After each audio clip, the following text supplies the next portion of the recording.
और दिচ্ছি পেঁয়াজ। এসব ভাজা হয়ে গেছে, সরি চিংড়ি ভাজা হয়ে গেছে, হালকা করে ভেজেছি। এসব বয়েল করে তারপরে হালকা ভেজেছি সাদা তেল দিয়ে।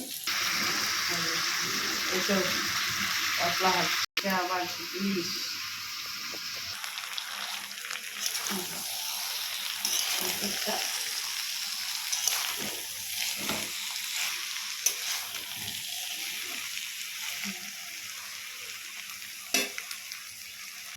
ফাইনালি আমার এসব চিংড়ি রেডি।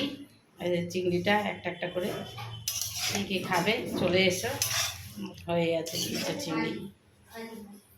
এই যে আমার এঁচোড় চিংড়ি নামিয়ে নিয়েছি, এখন পরিবেশন করব, এখন আমরা খেতে বসবো, তাই তো সব রেডি।